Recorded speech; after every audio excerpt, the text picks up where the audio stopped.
Assalamualaikum warahmatullahi wabarakatuh. Shalom, salam sejahtera untuk kita semua. Om Swastiastu, Namo Buddhaya, salam kebajikan. Salam Fransiskus Pacebene, salam Pancasila. Ya, apa kabarnya anak-anak hari ini? Mudah-mudahan dalam keadaan sehat semua ya. Hari ini kita akan belajar di bab 1 tentang nilai-nilai Pancasila dalam kerangka praktik penyelenggaraan pemerintahan negara Kesatuan Republik Indonesia. Berikut adalah penjelasan materi yang sudah Bapak buat, jadi stay tune. Apa itu pemerintah dan apa itu pemerintahan? Kira-kira apa ya? Yuk kita cari tahu. Jadi, pemerintah adalah penyelenggara negara atau pengelola kekuasaan negara untuk mencapai cita-cita dan tujuan negara. Pemerintahan juga merujuk kepada organ atau alat perlengkapan, atau bisa dikatakan sebagai lembaga negara. Sedangkan pemerintahan adalah merupakan proses atau cara pemerintah dalam menjalankan wewenangnya di berbagai bidang, dan juga pemerintahan menunjuk pada bidang tugas dan fungsi.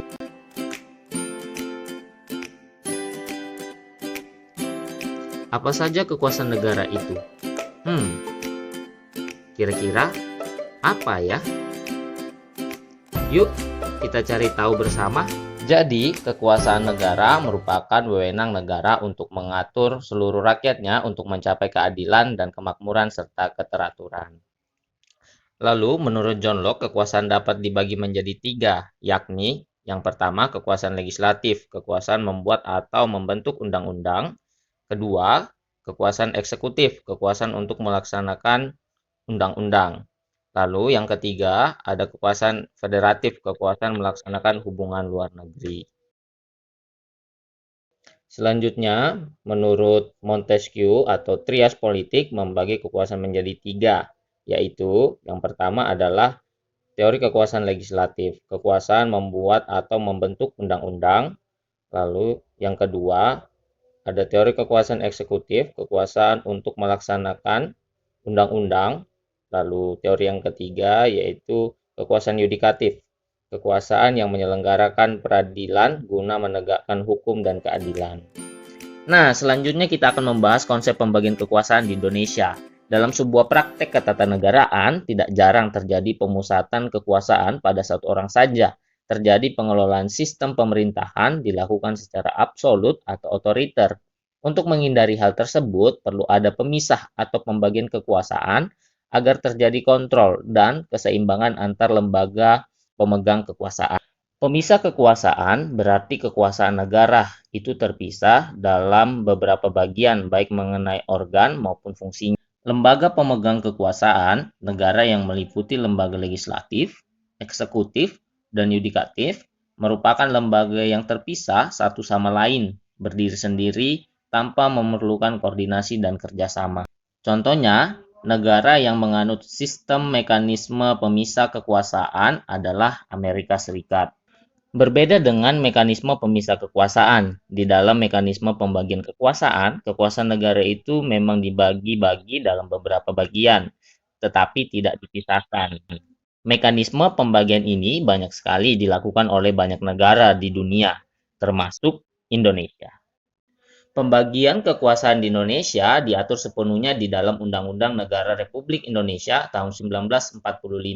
Penerapan pembagian kekuasaan di Indonesia terdiri atas 2 bagian, yaitu pembagian kekuasaan secara horizontal dan pembagian kekuasaan secara vertikal. Apa saja kekuasaan secara horizontal dan kekuasaan secara vertikal? Kira-kira apa saja ya? Yuk kita cari tahu bersama. Pembagian kekuasaan secara horizontal yaitu pembagian kekuasaan menurut fungsi lembaga-lembaga tertentu. Berdasarkan Undang-Undang Negara Republik Indonesia tahun 1945, secara horizontal pembagian kekuasaan negara dilakukan pada tingkat pemerintah pusat dan pemerintah daerah. Pembagian kekuasaan pada tingkat pemerintah pusat mengalami pergeseran setelah terjadinya perubahan Undang-Undang Dasar Negara Republik Indonesia tahun 1945. Pergeseran yang dimaksud adalah pergeseran klasifikasi kekuasaan negara yang umumnya terdiri atas 3 kekuasaan, yaitu legislatif, eksekutif, dan yudikatif, menjadi 6 kekuasaan. yaitu antara lain sebagai berikut. Yang pertama, kekuasaan konsumtif, yaitu kekuasaan untuk mengubah dan menetapkan undang-undang dasar. Kekuasaan ini dijalankan oleh Majelis Permusyawaratan Rakyat sebagaimana ditegaskan dalam Pasal 3 Ayat 1 Undang-Undang Dasar Negara Republik Indonesia tahun 1945. Yang kedua, kekuasaan eksekutif, yaitu kekuasaan untuk menjalankan undang-undang dan penyelenggaraan pemerintahan negara. Kekuasaan ini dipegang oleh Presiden sebagaimana ditegaskan dalam Pasal 4 Ayat 1 Undang-Undang Dasar Negara Republik Indonesia tahun 1945. Ketiga, yaitu kekuasaan legislatif, yaitu kekuasaan untuk membentuk undang-undang. Kekuasaan ini dipegang oleh Dewan Perwakilan Rakyat sebagaimana ditegaskan dalam Pasal 20 Ayat 1 Undang-Undang Negara Republik Indonesia tahun 1945. Yang keempat adalah kekuasaan yudikatif atau yang disebut sebagai kekuasaan kehakiman, yaitu kekuasaan untuk menyelenggarakan peradilan guna menegakkan hukum dan keadilan. Kekuasaan ini dipegang oleh Mahkamah Agung dan Mahkamah Konstitusi sebagaimana ditegaskan dalam Pasal 24 Ayat 2 Undang-Undang Negara Republik Indonesia tahun 1945. Selanjutnya, yang kelima adalah kekuasaan eksaminatif dan inspektif, yaitu kekuasaan yang berhubungan dengan penyelenggaraan pemeriksaan atas pengelolaan dan tanggung jawab tentang keuangan negara. Kekuasaan ini dijalankan oleh Badan Pemeriksa Keuangan atau biasa disingkat BPK sebagaimana ditegaskan dalam Pasal 23E Ayat 1 Undang-Undang Negara Republik Indonesia tahun 1945. Nah, yang terakhir adalah kekuasaan moneter, yaitu kekuasaan untuk menetapkan dan melaksanakan kebijakan moneter, mengatur dan menjaga kelancaran sistem pembayaran, serta memelihara kestabilan rupiah. Kekuasaan ini dijalankan oleh Bank Indonesia sebagai bank sentral di negara Republik Indonesia, sebagaimana ditegaskan dalam Pasal 23B Undang-Undang Dasar Negara Republik Indonesia tahun 1945. Nah, selanjutnya kita akan membahas kedudukan dan fungsi Kementerian Negara Republik Indonesia dan lembaga pemerintah non-kementerian. Tugas Kementerian Negara Republik Indonesia. Nah, dari uraian sebelumnya, kalian mungkin tentunya sudah memahami ya bahwa sistem pemerintahan yang dianut oleh Negara Kesatuan Republik Indonesia atau negara kita yaitu sistem pemerintahan presidensial. Nah, sebelum kita masuk ke materi selanjutnya nih, Bapak mau nanya, siapa wakil presiden dari Bapak Presiden Republik Indonesia B.J. Habibie? Nah, silakan tulis namanya di kolom komentar ya, Bapak tunggu. Nah, kita lanjutkan ya. Jadi sistem pemerintahan di Indonesia menganut sistem pemerintahan presidensial, di mana kedudukan presiden sangat kuat karena ia merupakan kepala negara sekaligus kepala pemerintahan. Presiden Republik Indonesia dalam menjalankan roda pemerintahan Negara Republik Indonesia dibantu oleh seorang wakil yang dipilih bersama dengan melalui pemilihan umum serta membentuk beberapa kementerian negara yang dipimpin oleh menteri-menteri negara. Nah, Bapak mau tanya lagi nih kepada kalian, kapan pertama kali pemilu diadakan? Silakan tulis di kolom komentar lagi ya. Dalam menjalankan roda pemerintahan dalam Negara Kesatuan Republik Indonesia ini, Presiden tidak bekerja sendiri, tentunya dibantu oleh Wakil Presiden dan juga menteri-menteri. Karena begitu banyak tugas dan tanggung jawab yang harus dikerjakan oleh Presiden sehingga dibantu oleh wakil dan juga menteri-menteri. Berikut ini adalah logo-logo Kementerian Negara Republik Indonesia yang ada sekarang ini. Jadi boleh disimak. Keberadaan Kementerian Negara Kesatuan Republik Indonesia diatur secara tegas dalam Pasal 17 Undang-Undang Dasar Negara Republik Indonesia tahun 1945 yang menyatakan bahwa 1.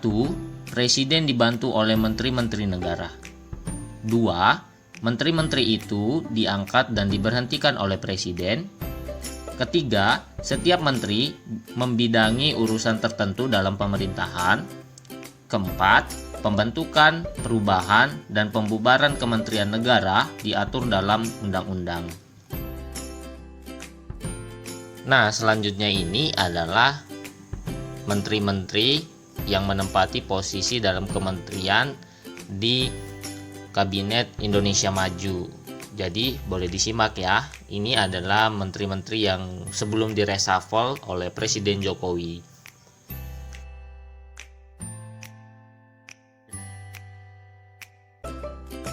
Nah, ini adalah lembaga pemerintah non-kementerian. Jadi ini ada beberapa logo dari lembaga pemerintah non-kementerian. Nah, lembaga pemerintah non-kementerian merupakan lembaga negara yang dibentuk untuk membantu presiden dalam melaksanakan tugas pemerintahan tertentu. Lembaga pemerintahan non-kementerian ini berada langsung di bawah dan bertanggung jawab langsung kepada presiden melalui kementerian atau pejabat setingkat menteri yang terkait. Keberadaan lembaga pemerintahan non-kementerian diatur oleh Peraturan Presiden Republik Indonesia, yaitu Keputusan Presiden Republik Indonesia Nomor 103 Tahun 2001 tentang kedudukan, tugas, fungsi, kewenangan, susunan, organisasi, dan tata kerja lembaga pemerintahan non-departemen. Nah, Bapak mau bertanya lagi nih, selain lembaga-lembaga non-kementerian yang ada di layar HP kalian, kementerian apa lagi ya kira-kira? Boleh komen ya di kolom komentar. Ya, gimana anak-anak sudah mendengarkan video dan juga penjelasan dari materi yang sudah Bapak buat? Mudah-mudahan anak-anak boleh paham dan mengerti ya. Jika tidak, boleh tanyakan di grup kelas PPKN yang sudah kita buat ya di grup WA. Jadi jangan lupa untuk terus belajar. Kita akan ketemu lagi di minggu depan di part 2 di bab 1 tentang nilai-nilai Pancasila dalam praktik penyelenggaraan pemerintahan Negara Kesatuan Republik Indonesia. Jangan lupa untuk terus belajar dan jangan lupa untuk terus baca bukunya. Kita akan ketemu lagi. Sebelum kita menutup pembelajaran hari ini, kita jargon dulu. Kalau Bapak bilang NKRI, kalian bilang harga mati. 1, 2, 3. NKRI harga mati. Ya, terima kasih. Sampai jumpa.